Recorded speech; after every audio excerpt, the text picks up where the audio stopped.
Hello chess lovers and welcome to Chess Insight! This video is a continuation of the previous one, where we discussed the basic principles of chess.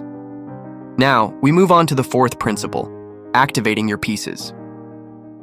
Winning a game of chess is never something that can be done easily, because there is no single strategy that can guarantee victory. If we rely only on a passive strategy, simply hoping that our opponent makes mistakes, then our game will never truly develop. The only way to win in chess is to play with a good strategy and gradually improve our position until it is better than our opponents. The key is to make our pieces active. An active piece is one that is full of potential and ready to create threats. At the beginning of a chess game, none of our pieces are active. In fact, most of them cannot even move. Our task is to bring our pieces into the game and place them on strategic squares where they can attack, defend, and increase control over the chessboard. Let's look at a few positions and compare which side has more active pieces. We will begin by looking at some opening moves and seeing which side develops their pieces more effectively. White begins the game with the pawn to e4, controlling the center and opening lines for the queen and the light-squared bishop. Here, Black plays the pawn to h6.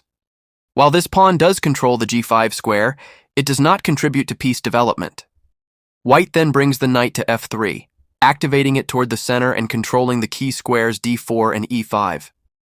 Meanwhile, Black develops the knight to a6.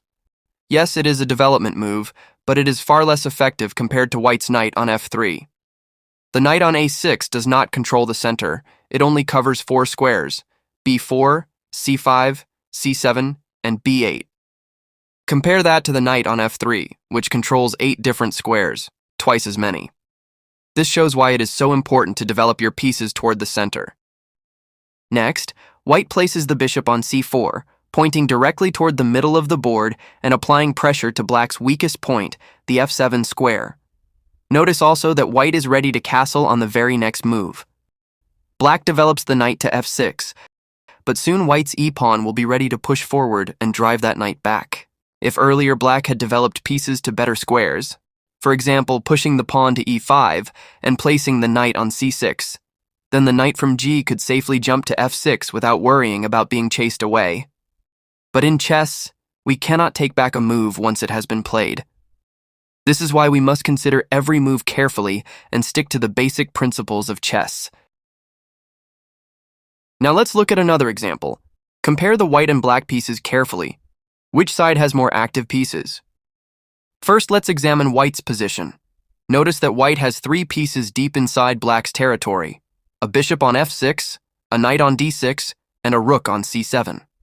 All 3 of these pieces are very active. The bishop on f6 controls many key squares right in front of Black's king, covering the entire diagonal from a1 to h8, as well as the line from h4 to d8, giving dominance over many dark squares in Black's camp. The knight on d6 is also excellently placed, pressuring f7, b7, and Black's bishop on c8.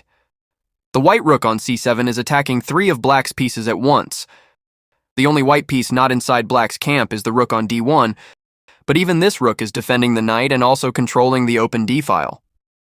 Now compare this to Black's pieces. Black has no pieces inside White's position, and 3 of them are still stuck on the back rank: the rook on a8, the bishop on c8, and the rook on f8. The only piece that is not on the back rank is the knight on h6, but it is trapped and cannot move to f5 or g5 because White's pawns are ready to capture it. If we look closely, most of Black's pieces have very limited movement. The light-squared bishop on c8 can only go to d7, but that square is already controlled by the white rook. The rook on f8 cannot move to e8 because of the white knight, and it cannot go to d8 because the white bishop controls that square. The only move Black can make is to bring the rook from a8 to b8, but that does not achieve anything significant. Clearly, White's pieces are extremely active, while Black's pieces are passive. This is why activating your pieces onto strategic squares is so important. Now we move on to the next basic principle. Always pay attention to your opponent's last move. If we truly want to master chess, we must always think about our opponent's ideas and understand their intentions before we decide on our own move. In this position, suppose Black plays the queen to b1. The most obvious idea behind this move is to check the white king. Since our king is under attack, our natural reaction is to quickly move the king to h2. Unfortunately, if we play too quickly, we risk missing the hidden idea behind our opponent's move. Before responding, always try to understand everything the move is doing. Here, the black queen is indeed checking the white king, but that is not its only purpose. The queen is also targeting an unprotected bishop, which it can capture on the next move. Let's review this position again. Now we can see that the black queen is attacking both the king and the unprotected bishop on b5. How can we block the check while also protecting the bishop at the same time? The solution is bishop to f1, which stops the check while also staying near the king for protection. Now let's look at another example. In this position, black plays the knight to b4. Before deciding our move, we need to understand the idea behind this move. When the knight jumps to b4, we must carefully consider where it wants to go next. Capturing the pawn on a2 is unlikely, because our rook can easily take it. So where else could the knight be headed? Yes, the pawn on c2. Notice also that black's bishop on f5 is attacking the same pawn. A common mistake beginners make is pushing the pawn to c3, attacking the knight, and trying to secure the pawn. But why is this a mistake when we already know the knight is targeting the pawn on c2? It is because the knight doesn't just want the pawn, it wants the c2 square itself. From there, the knight can jump to c2, giving check while also attacking the rook on a1. Let's review this position once more and try to find a better option for white. Black has two pieces attacking the c2 square, while white has only one defender, the queen. So how can white deal with this threat? If white plays pawn to e4 to block the diagonal of the black bishop, then black can simply capture the pawn with the bishop, and the problem remains. The best move for white here is knight to a3. In a previous lesson, we learned that placing knights on the edge of the board is usually bad, but in this case, it is still better than losing material. Let's examine another example. In this position, white plays queen to f6. Pause for a moment to understand all the ideas behind this move. At first glance, we see that the black rook on d8 is under attack, so black might think of defending by playing rook to f8. But if we look again, white's queen is not only attacking the rook, but also threatening checkmate on g7.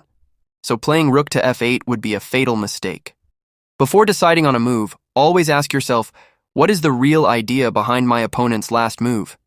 Once we realize that the queen is attacking the rook and threatening mate on g7 at the same time, we must solve both problems together. The best move for black is knight to e6, which simultaneously defends the rook and protects the g7 square. Now let's look at a more difficult example. If we create a threat and our opponent ignores it, we should not immediately assume they overlooked it. It might be a trap. For instance, suppose white plays rook to f1, targeting the pawn on f7. Normally, black would respond with rook to f8 to defend. But what if black instead plays rook to d8? This move seems to completely ignore the threat on f7. Instead, black is only eyeing the pawn on d4, which appears well protected by white's pawn and king. White might happily capture the pawn on f7 with the rook, thinking it's a free pawn. But if white does that without understanding black's true idea, then comes knight to e5, giving check and attacking the rook on f7 at the same time. It turns out that rook to d8 was a trap, luring white into capturing the pawn on f7. The rook lined up with white's king makes it impossible for the d-pawn to capture the knight, since it is pinned by the black rook. Let's study one last example before moving on. In this position, black plays knight takes knight on b3. At first, this looks like a simple piece exchange. But why didn't black attack the queen on e6 instead? One way to improve our play is to ask ourselves, if my opponent makes this move, what will they do next? If white doesn't think carefully and simply recaptures with the a-pawn, then white will face an unpleasant surprise. Black responds with queen to c1, checkmate. So the true purpose of capturing the knight was to remove the defender of the c1 square. Once that square is unprotected, the black queen can deliver mate. Of course, the best move for white is to recapture with the c-pawn instead. This way, the queen continues to control the c1 square, preventing mate. Once again, always pay attention to your opponent's last move and make sure you understand the hidden idea behind it. Now we move on to the next basic principle of chess, understanding the phases of the game. As soon as we make the first move on the board, we enter what is called the opening phase. This is the stage where we develop our pieces to strategic squares where they can attack, defend, and control the center. Once most pieces are developed, the game moves into the middle game, where both players create plans, coordinate their pieces, look for weaknesses, and launch attacks on the opposing king. Many games are decided in the middle game, either with a checkmate or resignation. For example, in this position, white's queen on e4 threatens mate on h7. Notice also that the queen is attacking the rook on a8. If black focuses only on saving the rook, perhaps by moving it to safety, the game ends immediately with queen takes pawn on h7 and checkmate. But not all games end so quickly. Sometimes the game continues into the endgame. At this stage, the main goal is usually to promote a pawn into a queen and then deliver checkmate. That is why we must understand each phase of the game in detail to increase our chances of winning. Let's begin with the opening phase. There are three main objectives to always remember.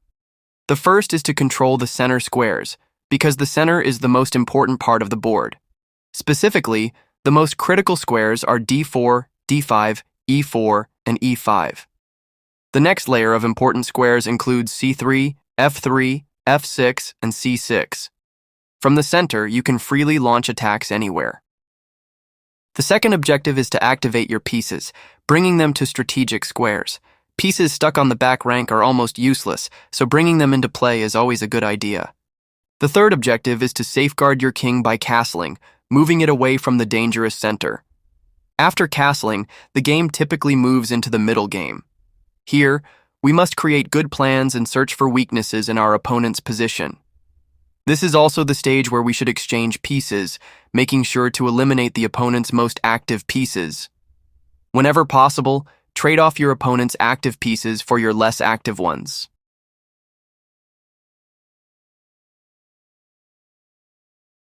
Alright, chess lovers, that concludes our discussion for now. Thank you for watching. Don't forget to like this video if you enjoyed it, and see you again in the next chess strategy lesson.